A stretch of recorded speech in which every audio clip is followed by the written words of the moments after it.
Les chancres représentent des menaces majeures pour les arbres fruitiers à noyaux. Ces maladies, souvent causées par des champignons pathogènes, des bactéries et parfois par des facteurs abiotiques, entraînent des lésions nécrotiques sur les tiges et les branches, compromettant la santé et la productivité des arbres. Les perturbations climatiques connues ces dernières années, notamment dans la région méditerranéenne, ont contribué dans l'extension et l'amplification de ces pathologies. Comprendre leurs mécanismes et mettre en œuvre des stratégies de prévention devient essentiel pour assurer la durabilité des vergers.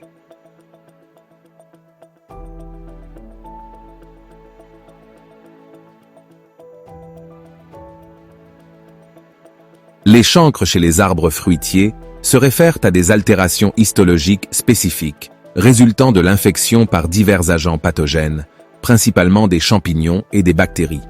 Ces pathologies se caractérisent par la formation de lésions nécrotiques, localisées sur l'écorce ou le cambium des branches, du tronc et parfois des racines. Les symptômes comprennent typiquement la formation de zones arrondies ou irrégulières enfoncées, enflées, aplaties, fissurées, décolorées ou mortes sur les tiges, les rameaux, les branches ou le tronc. Ces altérations peuvent perturber la circulation de la sève et induire une réduction de la croissance radiale, de la vigueur générale de l'arbre et, par conséquent, la réduction de la production de fruits. Les chancres sont plus fréquents sur les plantes affaiblies par le froid ou la sécheresse, les blessures mécaniques, les déséquilibres nutritionnels, les nématodes ou les pourritures des racines.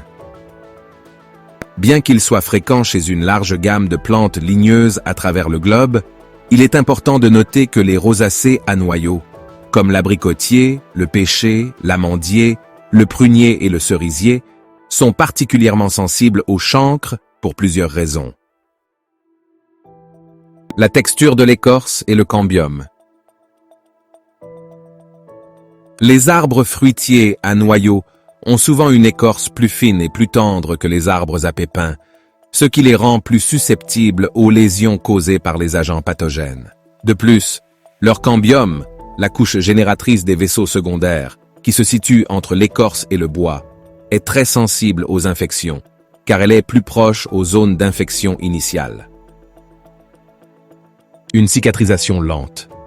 Les arbres fruitiers à noyaux ont tendance à cicatriser plus lentement que d'autres types d'arbres, ce qui signifie que les blessures causées par les chancres ont plus de temps pour s'aggraver et compromettre davantage la santé de l'arbre. Les besoins en eau. Ces arbres sont souvent plus sensibles au stress hydrique, ce qui peut affaiblir leur système immunitaire naturel et les rendre plus enclins aux infections fongiques et bactériennes. La taille et le greffage. En effet, si le greffage peut créer des points faibles susceptibles à l'infection, la taille mal conduite joue un rôle important dans la vulnérabilité des arbres fruitiers à noyaux à l'égard des chancres. Mais il est important de noter que la sensibilité aux chancres peut varier selon les différentes variétés et les conditions spécifiques de la culture. Paradoxalement, les chancres représentent en même temps un type de symptôme, mais également la résultante de la réaction du végétal, qui peut atteindre parfois un aspect de résistance. C'est pourquoi on distingue deux types de chancres, les chancres cicatrisants et les chancres non cicatrisants.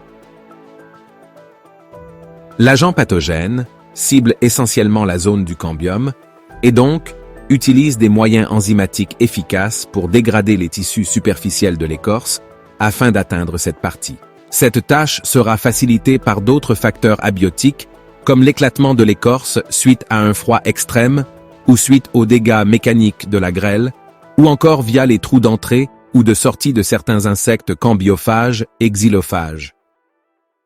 Chez beaucoup de taxons ligneux, l'hôte arrive à stopper la progression du pathogène par le dépôt de tissus subéreux, conduisant à la formation d'une zone cicatrisée dite callose ou callus, qui s'illustre par l'allure dite chancre en anneau ou chancre annulaire.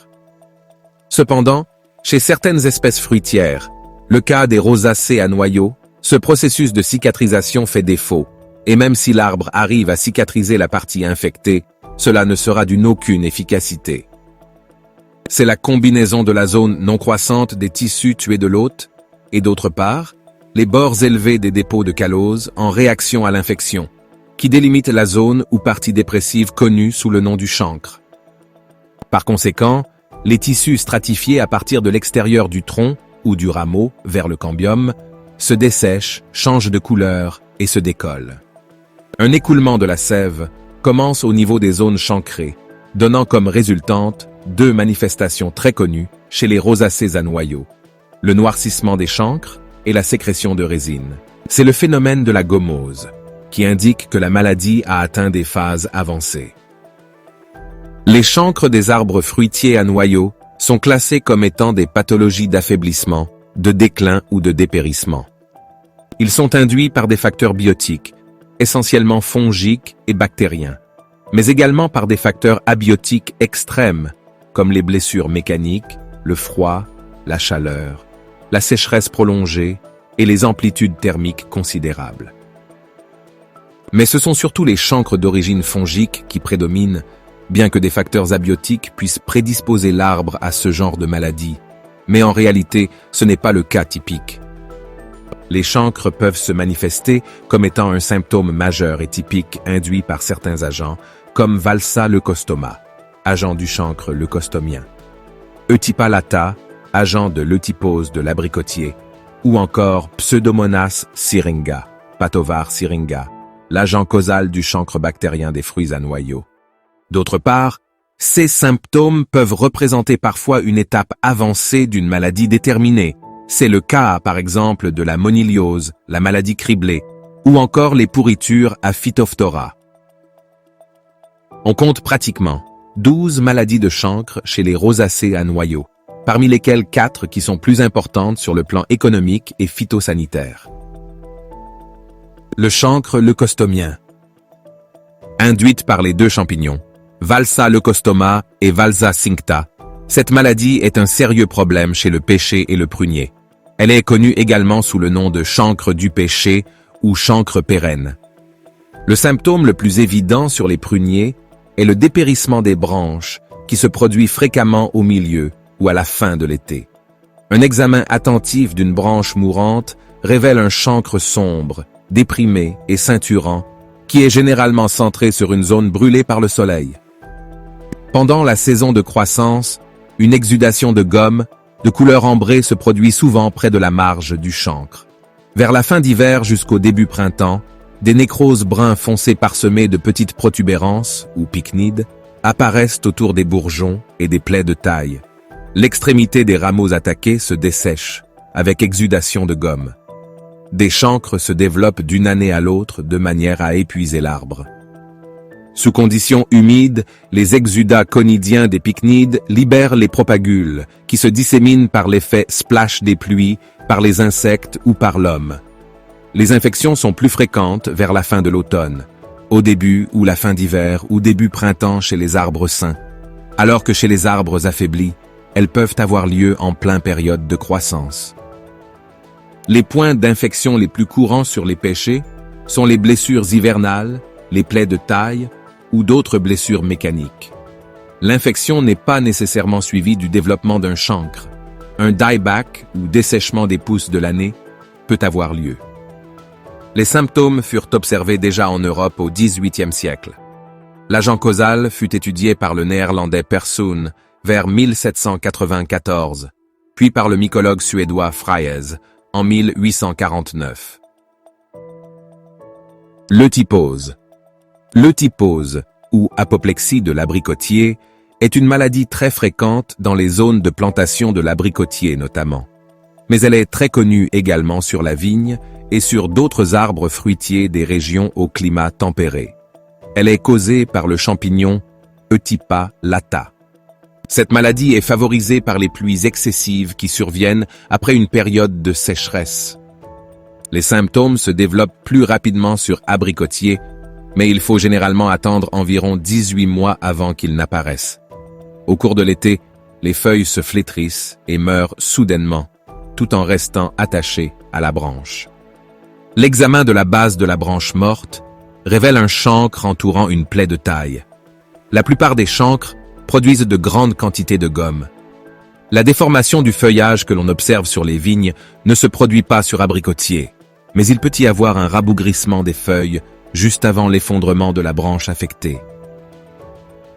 2 ans plus tard, des formations chancreuses apparaissent sur le bois mort, avec suintement de gomme.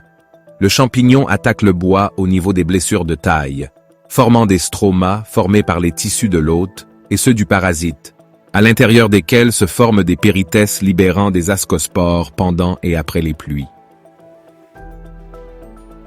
Un stroma peut rester fonctionnel pendant 5 ans. Les vergers âgés sont plus susceptibles de développer des symptômes de dépérissement de l'eutypa. Le champignon se propage vers le tronc et finit par tuer l'arbre. Les chancres à eutypa sont facilement reconnaissables par la nécrose interne en forme de V au niveau du bois atteint de l'arbre. L'agent causal fut étudié par les frères Edmond et Charles Tulasne vers 1863. Connu à cette époque notamment sur les vignes, ce n'est qu'en 1957 qu'il fut décrit sur abricotier par le docteur Vernon Carter. Les dégâts sur abricotier sont considérables, surtout dans les vergers âgés. Il s'agit essentiellement d'un dépérissement qui touche les arbres, subissant un déclin de leur vigueur. La maladie du plomb. La maladie du plomb, encore dite plomb parasitaire, est induite par le champignon Chondrostereum purpureum. Elle est inféodée principalement aux rosacées à noyaux, mais elle touche également le pommier. Les feuilles affectées présentent une allure métallique, en contraste avec la couleur verte des limbes, prenant une teinte vert pâle à reflets métalliques, plombés ou argentés. Déjà avec le débourrement foliaire, les feuilles s'enroulent et se nécrosent, avec des pigmentations rouges entourant les nécroses. On remarque souvent que seule une partie de l'arbre est touchée, alors que les autres demeurent intactes. L'infection est favorisée par les blessures de taille, qui est de plus en plus importante si la taille est tardive. Le champignon produit des carpophores sur le bois mort, sous forme de lames coriaces imbriquées, dont la face inférieure est brune à marge rose lilas. Ces fructifications peuvent être rencontrées également sur des fagacées et des salicacées, surtout les peupliers. Le premier rapport sur la maladie fut rédigé par Prilieu en France, en 1885. Il nota l'éclat plombé des feuilles et montra qu'il était dû à des espaces d'air entre les cellules épidermiques supérieures et le parenchyme palissadique. En 1902, Percival lui donna le nom de feuille d'argent et établit l'origine parasitaire de l'affection, en démontrant la présence d'if du champignon dans le bois et en provoquant par inoculation les mêmes symptômes foliaires. Les carpophores arrivent à maturité en automne, libérant des basidiospores qui infectent les blessures de bois. Le pathogène colonise les vaisseaux conducteurs et produit des toxines véhiculées par la sève, responsable de l'aspect plombé du feuillage au printemps. Le chancre bactérien du cerisier et du pêcher. Induite par la bactérie, Pseudomonas syringa patovar mors prunorium, cette maladie touche principalement le cerisier, le prunier et le pêcher. Sur les feuilles, des lésions se développent sous forme de taches nécrotiques brun foncé, le plus souvent anguleuses, souvent entourées d'un halo jaune. Ces lésions se regroupent pour former des plaques de tissu mort, en particulier sur les bords des limbes. Les centres nécrotiques tombent, ce qui donne des feuilles en lambeaux. Les lésions sur les cerises immatures sont brunes avec une marge de tissu humide ou imbibé d'eau. Les tissus affectés s'effondrent, laissant de profondes dépressions noires dans la chair, les marges devenant jaunes à rouges au fur et à mesure que les lésions et les fruits vieillissent. Sur les tiges des fruits, les lésions sont elliptiques et brunes avec des marges imbibées d'eau. Les chancres à la base des bourgeons et des pousses infectées sur les troncs et les branches sont légèrement enfoncés et de couleur plus foncée que l'écorce saine. Ils sont souvent accompagnés d'une exudation de gomme à la fin du printemps et en été. Ces chancres provoquent le dépérissement des parties terminales des pousses de l'année et des branches entre le milieu et la fin de l'été. Le chancre bactérien des rosacées à noyaux. Connu également sous le nom de tache bactérienne des arbres fruitiers à noyaux, cette maladie est associée uniquement au genre Prunus et plus spécifiquement les espèces cultivées. Les espèces à noyaux asiatiques sont particulièrement sensibles comparativement aux espèces européennes. Elle est induite par la bactérie Xanthomonas arboricola patovar pruni. Sur le pêcher, l'infection des feuilles commence d'abord sur la face inférieure sous forme de petites taches de couleur vert pâle ou jaune, de forme circulaire ou irrégulière, avec un centre clair. Ces taches deviennent au fur et à mesure plus larges et évidentes, et apparaissent sur la face supérieure avec un aspect angulaire et plus sombre, variant entre le pourpre et le noir. Elles seront immédiatement entourées de zones jaunâtres, sur le limbe dont l'extrémité distale devient nécrotique. Les feuilles gravement infectées démontrent parfois des criblures, jaunissent et tombent. Sur les fruits, de petites taches brunes circulaires apparaissent à la surface. Les bords sont souvent imbibés d'eau, et il y a souvent des auréoles vert clair qui donnent un aspect marbré aux fruits. L'écoulement de la gomme, en particulier après la pluie, peut être dû à des blessures bactériennes, ce qui peut facilement être confondu avec les dégâts causés par les insectes. Les chancres de printemps apparaissent sur la partie supérieure des rameaux avant l'apparition des pousses vertes. Il s'agit d'abord de petites boursouflures superficielles, imbibées d'eau et légèrement noircies, qui s'étendent sur 1 à 10 cm, parallèlement à l'axe longitudinal du rameau, et peuvent même le ceinturer. L'agent causal fut décrit pour la première fois aux États-Unis, dans le Connecticut, par Erwin Smith en 1903. La maladie fut signalée par la suite dans des régions plus éloignées comme le Nebraska, le Missouri et l'Illinois, avant d'envahir complètement l'Amérique du Nord. L'absence totale de cette maladie dans le continent européen à cette époque démontre une origine américaine de celle-ci. Cependant, il est fort probable que son origine soit japonaise, étant donné que de nombreuses variétés de pruniers sur lesquelles la bactérie vit pendant plusieurs années dans les chancres furent importées du pays nippon dès 1870 et plus tard par le célèbre horticulteur et botaniste américain Luther Burbank.